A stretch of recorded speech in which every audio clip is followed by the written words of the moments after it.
Eu sempre acreditei que o silêncio era a ausência de som, mas naquela terça-feira chuvosa, descobri que o silêncio pode ser, na verdade, um grito abafado de socorro. Meu nome é Min Jun e eu moro no 402 há 3 anos.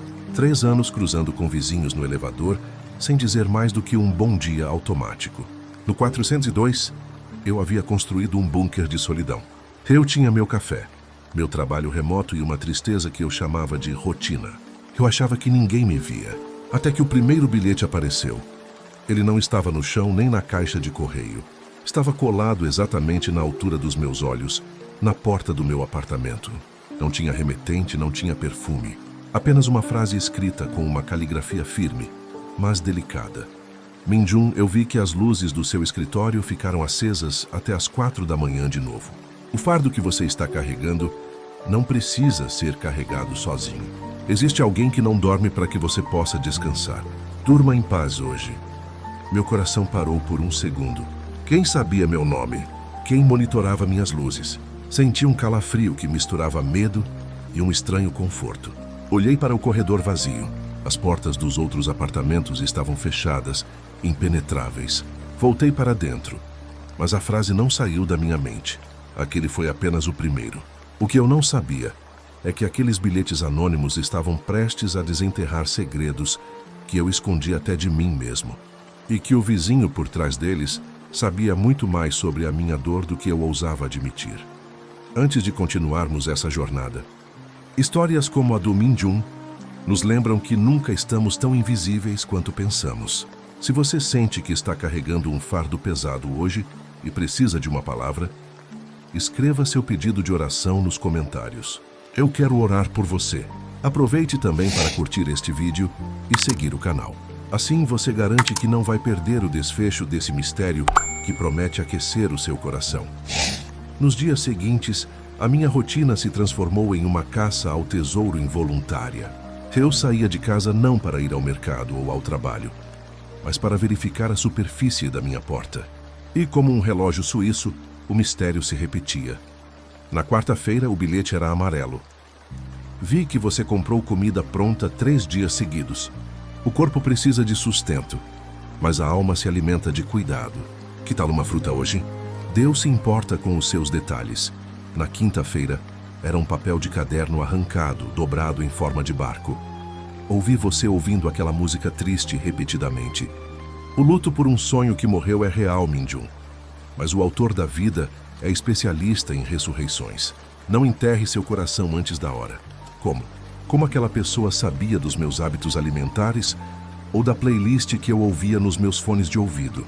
Comecei a me sentir vigiado, mas estranhamente não era a vigilância de um perseguidor. Era a vigilância de um jardineiro, cuidando de uma planta que estava secando. Eu passava horas colado no olho mágico da porta, tentando flagrar uma sombra, um rastro de perfume, o som de passos apressados. Nada. O corredor do quarto andar parecia um deserto de carpete cinza e portas silenciosas. Minha mente trabalhava em ritmo de detetive. Seria a Sra. Park do 405? Não, ela mal conseguia enxergar o painel do elevador. Quem dirá monitorar as luzes do meu escritório? O Sr. Kim do 401. Improvável. Ele era um executivo que mal parava em casa. Certa noite a solidão apertou de um jeito que as palavras nos papéis pareciam insuficientes. Sentei-me no chão da sala, as costas encostadas na porta e comecei a chorar. Não era um choro de desespero, era um choro de exaustão. Eu estava cansado de ser forte, cansado de fingir que o sucesso profissional preenchia o vazio de uma casa sem risadas. Nesse momento, ouvi um leve flick. Um pedaço de papel branco deslizou por baixo da porta, tocando o meu joelho. Meu coração disparou. Eu não precisei abrir a porta para saber que a pessoa estava ali, do outro lado, separada de mim por apenas alguns centímetros de madeira. Minhas mãos tremiam quando peguei o bilhete. Desta vez não era um versículo ou um conselho. Era apenas uma frase. Eu estou aqui. E ele também está. Você não precisa abrir a porta se não estiver pronto. Mas saiba que o choro pode durar uma noite, mas a alegria vem pela manhã. Eu estou orando por você agora, do outro lado dessa madeira. Pela primeira vez em anos, eu não me senti sozinho. Coloquei minha mão sobre a porta, na mesma altura onde imaginei que a pessoa estaria. O frio da madeira parecia aquecer. Quem era esse vizinho que parecia carregar o próprio céu nas mãos? Aquela noite mudou tudo. O bilhete que deslizou por baixo da porta, enquanto eu chorava, não foi apenas um consolo. Foi um despertar. No dia seguinte, eu não era mais o mesmo homem que se escondia atrás de prazos e telas de computador. Eu tinha uma missão. Pela primeira vez em meses, abri as cortinas da sala por completo. O sol inundou o apartamento, revelando o quanto a minha vida tinha se tornado cinzenta. Olhei para a pilha de bilhetes sobre a mesa, azuis, amarelos, brancos, e percebi que eles formavam um mapa de volta para a luz. Quem é você? Sussurrei para o silêncio. Decidi que era hora de responder. Peguei um cartão de visitas antigo, virei-o do lado em branco e escrevi com letras trêmulas: obrigado por me ouvir ontem. Por que você faz isso? Colei o cartão do lado de fora da minha porta e esperei. A resposta veio apenas 2 horas depois, num papel que parecia ter sido arrancado de um livro de poesias. Porque um dia, alguém colou um bilhete na minha porta quando eu achei que o meu capítulo final já tinha sido escrito. Eu sou apenas um eco de uma bondade que me alcançou primeiro. Deus não usa megafones, Min-jun. Ele usa vizinhos. A curiosidade agora era uma chama. Comecei a observar os detalhes do prédio com olhos de quem busca um milagre. Notei o cheiro de lavanda que vinha do corredor às terças-feiras. Notei que o capacho do 403 estava sempre impecavelmente alinhado. Notei que alguém cuidava das samambaias da área comum com um carinho quase maternal. Certa tarde, enquanto descia para buscar uma encomenda, o elevador parou no 3º andar. Uma jovem entrou. Ela carregava um vaso de flores pequenas e brancas, lírios do vale. Ela me deu um sorriso discreto, um daqueles sorrisos de dorama que parecem iluminar a cena inteira em câmera lenta. Meus olhos baixaram para as mãos dela.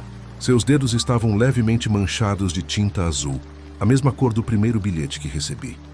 Meu coração deu um solavanco.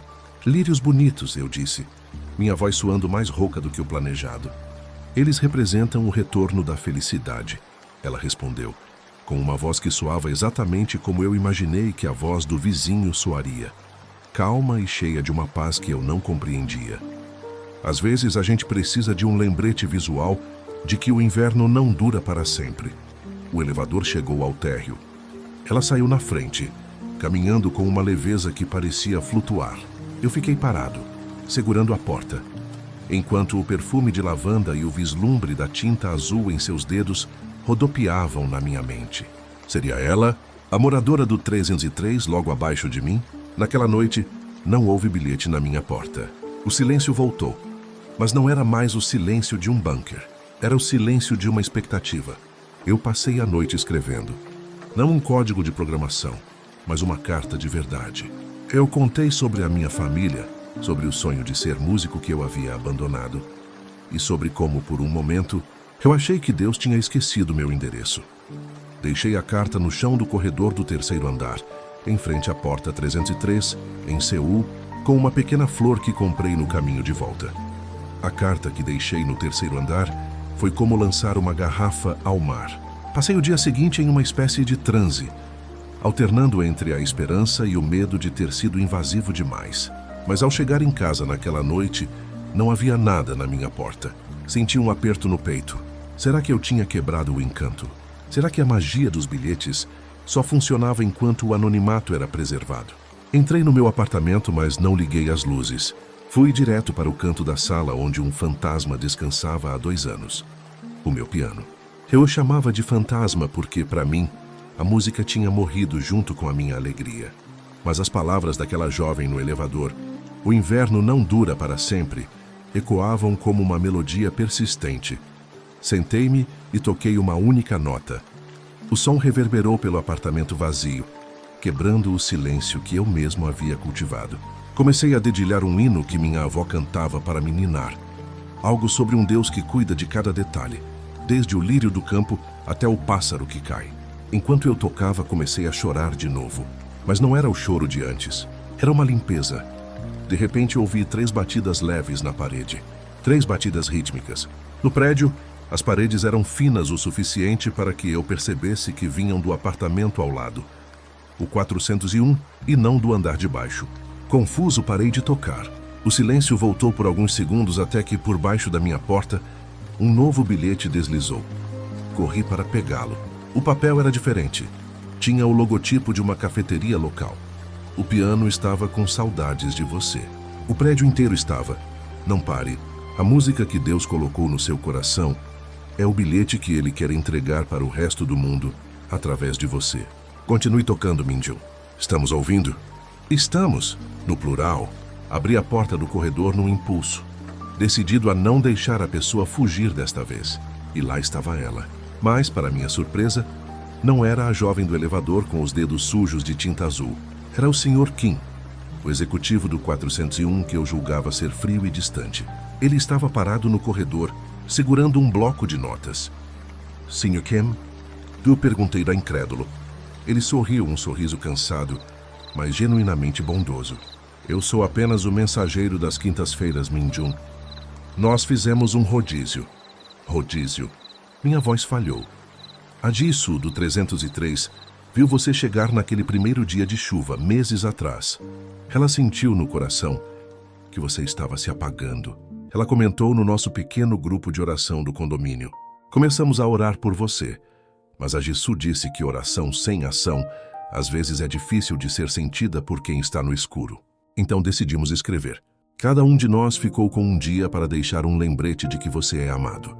Fiquei sem palavras. O executivo, a jovem das flores, talvez até a senhora Park, todos eles estavam me vigiando, não com julgamento, mas com intercessão. O corredor que eu achava ser um deserto era, na verdade, um jardim cultivado por mãos invisíveis. Eu olhei para o Sr. Kim e, pela primeira vez em muito tempo, não vi um estranho, mas um irmão.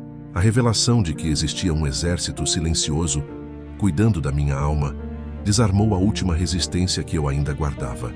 Eu não era um projeto de caridade. Eu era parte de uma família que eu mesmo tinha escolhido ignorar. Obrigado.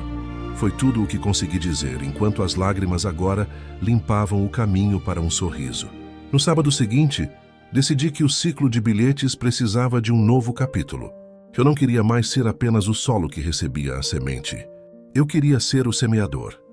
Com a ajuda do Sr. Kim e da Ji-Soo, organizamos o que chamamos de o café do quarto andar. Colocamos uma mesa simples no corredor e cada vizinho trouxe algo. Ji-Soo trouxe seus lírios e os cartões azuis, mas desta vez eles estavam em branco, esperando para serem preenchidos por novos testemunhos. Sra. Park trouxe um bolo de fubá que perfumou o prédio inteiro. E eu arrastei meu piano para perto da porta aberta. Quando os vizinhos começaram a sair de seus apartamentos, o corredor se transformou. O som das risadas misturava-se com as notas de esperança que eu tocava. Vi pessoas que moravam porta a porta há anos, finalmente se abraçando, compartilhando dores e vitórias. Descobri que o Sr. Kim estava enfrentando um luto recente e que os bilhetes que ele escrevia para mim eram, na verdade, lembretes que ele precisava dizer a si mesmo. No final da tarde, Ji-Soo se aproximou do piano. Ela colocou a mão sobre o meu ombro e sussurrou: "Sabe, Minjun, Deus nunca precisou de um endereço para te encontrar. Ele só precisava que você destrancasse a porta por dentro." Eu olhei para os bilhetes que ainda guardava no bolso. Eles não eram mais apenas papéis. Eram provas físicas de que, no reino de Deus, ninguém é invisível. A solidão é uma mentira que o inverno nos conta, mas a comunidade é a primavera que o Criador nos dá de presente. Hoje, minha porta não tem mais bilhetes de estranhos. Ela vive aberta e, de vez em quando vejo alguém novo chegar ao prédio com aquele olhar cansado que eu conhecia tão bem, pego um post-it azul, escrevo uma promessa de esperança e deixo que o amor de Deus deslize por baixo da porta. Afinal, a luz que me alcançou agora precisa iluminar o próximo corredor, porque, no final das contas, todos nós somos apenas vizinhos, esperando por um sinal de que não estamos sozinhos na jornada de volta para casa. E em cada bilhete, em cada nota tocada, ele nos diz: "Eu sempre estive aqui."